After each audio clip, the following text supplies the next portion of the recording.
안녕하세요. 차파리 송씨입니다. 구독 눌러주세요. 좋아요도 꼭이요. 오늘은 차 살 때 딜러 서비스 받잖아요. 그 딜러 서비스 용품으로 받는 게 좋은지 현금으로 받는 게 좋은지 한번 얘기해 보도록 할게요. 얘기하기 앞서서 시간 아까우니 결론 먼저 얘기하고 그 다음 얘기들을 쭉 풀어보도록 하겠습니다. 자, 딜러 입장에서는 현금으로 주는 게 좋고요. 고객 입장에서는 용품으로 받는 게 좋아요. 예상치 못한 결론인가요? 그래서 여러분들이 고객이고 저는 딜러인 겁니다. 자, 한번 풀어보도록 할게요. 고객들은 차를 사면서 서비스를 제대로 못 받으면 손해라고 생각을 합니다. 맞죠? 근데 딜러는 서비스를 많이 해줄수록 손해라고 생각을 합니다. 왜? 내가 차를 판 수당을 고객한테 줘버려야 되는 거기 때문에. 자, 그런데 돈으로 손해를 보는 건 어쩔 수 없어요. 이미 정해져 있죠. 서비스를 나가야만 되니까. 근데 거기에 시간까지 써야 된다라고 한번 생각을 해보세요. 딜러 입장에서는 돈을 쓰고 마느냐, 돈도 쓰고 시간도 쓰고 스트레스까지 받느냐, 돈은 돈대로 쓰고 짜증은 짜증대로 나고 완전 이래저래 손해겠죠. 예를 들어가면서 설명을 해볼게요. 차를 한 대 팔았을 때 이 차의 수당이랑 뭐 이런 거 저런 거 다 합쳐서 실제로 딜러가 가져가는 순이익이 100만 원인 차가 있어요. 먼저 A라는 고객이 있어요. A라는 고객은 계약을 하고 이제 출고를 하는데 썬팅이랑 용품이랑 이런 모든 것들을 다 본인이 이미 준비를 해놨대요. 그래서 자기가 원래 알고 있는 샵에서 작업을 하겠다고 현금으로 달라고 합니다. 딜러는 딱히 그래 뭐 이게 말도 안 되는 금액만 아니면은 알겠다라고 얘기를 하고 한 70만 원 정도 쇼부를 보려고 했어요. 근데 손님이 되게 정보가 많은 사람이에요. 그래서 100만 원 정도 받는 것도 알고 있고 딜러가 이제 이것저것 세금도 내야 되고 하니까 90만 원에 무조건 맞춰달라. 대신 더 이상 귀찮게 하지 않겠다라는 얘기를 자꾸 해요. 그래서 딜러는 아이 그래 괜히 시간 끌고 스트레스 받아가면서 하느니 이렇게 많이 알고 있는데 그럴 거면 차라리 그냥 깔끔하게 90만 원에 끝을 내는 게 낫겠다 해서 현금 90만 원 지원으로 결정이 되고 출고를 합니다. 실제로 이런 경우가 굉장히 많이 있어요. 점점 많아지고 있고요. 이런 경우에 딜러는 차가 도착을 하면 차를 이제 검수를 하고요. 특별히 문제가 없으면 등록을 하고 인수증에 이제 사인을 받아가면서 차를 넘겨주면 끝이 납니다. 간단하죠. 네. 그 90만 원은 뭐 현금으로 주든지 뭐 계좌 이체를 해주든지 아니면 애당초에 입금 받을 때 90만 원을 덜 받든지 그거는 뭐 여러 가지 뭐 알아서들 하시면 되고요. 그러면 이제 모든 계산 정리가 다 끝이 났죠. 차도 좋고 돈도 이제 서로 윈윈이에요. 그래서 딜러 입장에서도 A라는 고객이 뭐 10만 원짜리 용품을 100만 원에 눈탱이를 맞고 작업을 하든 10만 원어치 용품만 하고 나머지는 고객이 뭐 소고기를 사 먹든 딜러는 뭐 신경을 쓸 필요가 없어요. 그렇기 때문에 신경 쓸 일이 없으니까 스트레스도 안 받았어요. 그래서 오히려 이제 시간이 조금 지나니까 마음고생 안 시키고 더 이상 문제 안 생긴 A가 딜러 입장에서도 차라리 고마운 거예요. 그래서 A하고 딜러 모두 굉장히 만족스러운 거래를 했고 만족스러운 거래를 했던 A는 카페에 소개글을 이렇게 올리게 됩니다. 굉장히 아름다운 동화 같은 이야기지 않습니까? 딜러 입장에서 남는 거는 없었어도 어쨌든 스트레스도 안 받았어요. 실적은 하나 가져갔죠. 두 번째 예시입니다. A의 글을 본 B라는 고객이 있어요. B라는 고객이 A의 글을 보고 딜러에게 전화를 하고 만납니다. 그래서 계약을 하고 이제 출고를 진행할 때 서로 딜을 해요. 역시나 현금으로 차를 사는데 이 사람은 딱 원하는 용품이 있어요. 딜러 시공가로만 해도 썬팅 60만원, 블랙박스 40만원, 그리고 보조 배터리 38만원짜리를 시공을 해달라고 합니다. 그러니까 본인이 얘기했던 거는 한 180만원 정도 되겠죠. 딜러는 솔직히 얘기를 하겠죠. 내가 받는 게 100만원인데 어떻게 138만원어치를 씁니까? 38만원만 부담을 해주시면은 제가 그거 다 깔끔하게 해드리겠습니다. 그랬더니 손님이 아니 그게 내가 뭐 3천만원짜리를 4천만원짜리를 사는데 100만원이라니 이게 말이 되냐. 인터넷에서는 180만원어치 해준다고 뭐 그러던데 뭐 역시 뭐 딜러 다 뻥쟁이냐 막 이런 식으로 얘기를 해요. 그러니까 딜러는 바로 딱 눈치를 채서 개진상이구나 눈치를 까가지고 바로 현금으로 쇼부를 보려고 합니다. A의 소개를 받았다고 하니까 현금 90만 원 드릴 테니까 나머지 직접 다 하시는 건 어떠시냐. 용품점 요새 고객들이 가도 다 많이 깎아준다. 이런 식으로 제안을 합니다.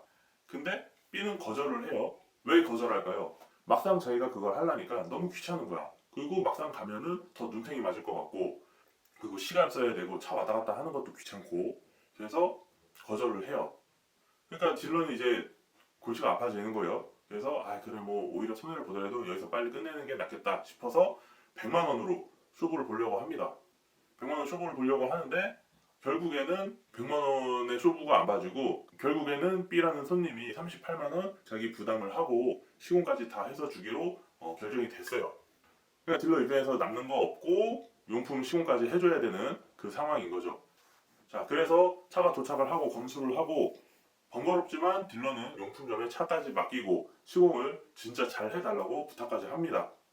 시공이 끝나고 드디어 고객한테 인도를 해줬어요. 자, 이제 이 악몽 같은 시간들이 다 끝이 날 것 같았어요. 근데 다음날 전화가 옵니다. 대뜸 썬팅이 왜 이러냐면서 좋은 거 해달라니까 뭐 이상한 거 대충 한 거 아니냐 합니다. 그리고 딜러는 또 이러겠죠. 절대 아니라고. 보증서 있지 않냐. 한번 보시라. 이랬더니 뭐 보증서는 그냥 임세만 하면 되는 거 아니냐. 짜고 치는 거 아니냐. 이런 거예요. 그래서 뭐 도대체 뭐 어떤 증상이 있냐 물어보니까 이거 뭐 기포도 있고 올록볼록하고 막 그런다. 그래서 딜러가 그거는 원래 고가 필름들은 말리는데 시간이 좀 걸린다. 한 일주일 정도 뭐 계절에 따라서 조금 더 걸리기도 하고 얘기를 해요. 그래서 한 열흘 정도만 일단 있어 보라. 그리고 정말 시공이 잘못된 거면은 썬팅점에서 다시 썬팅을 해줄 테니까 걱정하지 말고 나를 좀 믿고 기다려 달라 얘기를 해요. 근데 계속 막무가내로 B는 딜러한테 계속 뭐라고만 해요. 그래서 딜러는 결국에 그러면 직접 그냥 썬팅점을 가서 얘기를 해보라. 썬팅점이랑 얘기를 하면 된다. 거기 가서 뭐라고 얘기를 하는지 한번 들어보셔라. 했더니 B는 대뜸 이러죠. 아니 나는 송 씨한테 돈을 주고 맡겼는데 왜 내가 썬팅점이랑 얘기를 하냐. 송 씨가 알아서 해줘야 되는 거 아니냐. 이런 식으로 얘기를 해요. 이거는 제가 실제로 겪었던 상황들을 얘기로 풀어나가는 겁니다. 딜러는 진짜 미칩니다. 얘기가 안 통하죠. 그래서 어찌어찌 이제 해가지고 이제 해결이 됐어요. 근데 한 달 뒤쯤에 다시 전화가 옵니다. 그랬더니 갑자기 밑도 끝도 없이 이제 이번에 또 썬팅에 실기스가 있다고 해요. 자기가 맨날 운전만 해서 몰랐는데 뭐 뒷자리에 보니까 실기스가 있다라고 합니다. 그러면 뭐라고 해요 딜러가? 그거야말로 썬팅점에 가서 확인을 받고 그리고 나서 직접 시공을 다시 해주셔야 된다. 그래서 어쨌든 시공을 하려면 썬팅점으로 한번 방문을 해주셔야 된다. 그런 식으로 이제 얘기를 하겠죠. 그랬더니 B는 바로 이렇게 얘기하죠. 아니 송씨 믿고 한 건데 그 송씨가 알아서 가져가서 이것도 다 해가지고 끌고 와야지. 자기가 시간이 어딨냐 이런 식으로 얘기를 해요. 실제로 있었던 사례들이에요. 실제로 이런 사람들이 되게 많아요.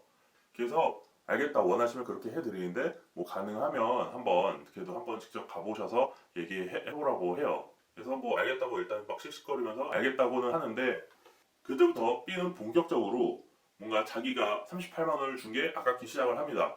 분명히 딜러가 싸구려 필름을 대충 시공을 해놓고 본인 돈 38만 원을 가져갔다고 생각하는 거예요. 내 돈 아까워. 눈탱이 맞았어. 그냥 다른 사람한테 살 걸. 막 이런 생각이 들기 시작을 합니다. 그래서 도저히 못 믿겠어서 씩씩거리던 B는 딜러한테 다시 전화를 걸어서 솔직히 한번 얘기해봐라. 이 썬팅 얼마짜리 뭐 했냐 물어봐요. 그러면은 딜러는 어이가 없어요. 그냥 차분하게 설명을 합니다. 고객님이 그때 얘기했던 그대로 시공을 했다. 썬팅점 가서 물어봐라. 그러면 또 B는 이러죠. 아니 썬팅점이나 딜러 너네나 다 한 통속 아니냐. 그래서 내가 못 믿어가지고 거기에 가지를 못하겠다. 이런 식으로 얘기를 해요. 그래서 이제 일단락 됐어요. 그러던 중에 또다시 6개월이 흘렀어요. B의 차에 있던 블랙박스에서 메모리 인식이 안 된다고 알림이 뜹니다. 그냥 뭐 사실 잘 몰랐던 B는 이게 뭐지 하고 딜러한테 전화를 해요. 근데 전화를 하니까 딜러가 전화를 받지를 않습니다. B는 바로 이 생각 먼저 합니다. 이 딜러 새끼가 또 블랙박스까지 어디서 비품 가져와가지고 나한테 달아놨구나. 누가 뭐 이상 있어서 AS 받은 거, 반품 받은 거 나한테 달아놨구나. 딜러 개새끼 괜히 그놈한테 사가지고 내 차도 이게 개판되고 기분 나빠. 기분 나빠. 이 새끼 이게 내 사기친 거 이제 걸려가지고 전화를 안 받는구나 이런 생각을 합니다. 자 한편 그 B의 이름이 뜨자마자 바로 이 생각을 해요. 아이 개진상 새끼는 왜 또 전화했지? 이 새끼는 남는 것도 없이 해줬더니 소개도 안 시켜주고 지 필요할 때만 전화를 하네? 안 받아. 차단. 어떠신가요? 실제로 이런 상황들이 은근히 많이 있어요. 딜러 입장에서는 돈은 돈대로 쓰고 시간은 시간대로 쓰고 스트레스는 스트레스까지 받아가기 때문에 딜러 입장에서는 현금으로 주고 깔끔하게 끝을 내는 게 훨씬 더 유리하다라는 얘기입니다. 근데 얘기를 하고 보니까 꼭 딜러만 현금으로 주는 게 유리하지 않은 것 같아요. 고객 입장에서도 어차피 정말 좋은 제품을 했는데도 만족이 안 될 거면은 차라리 그냥 직접 돈 받고 직접 눈탱이를 맞든 아니면 싸구려를 하든 나머지 소고기를 사 먹든 돈으로 직접 하는 게 나을 것 같아요. 어쨌든 그 썬팅점에서 대접받으면서 썬팅까지 하는 거는 또 손님이 가서 하는 거니까. 자, 이렇게 얘기를 하고 보니까 고객과 딜러 모두에게 현금으로 받는 게 유리하네요. 앞으로는 저도 이제 고객한테 현금으로 줘야겠습니다. 오늘 얘기 여기서 마칠게요. 뿅!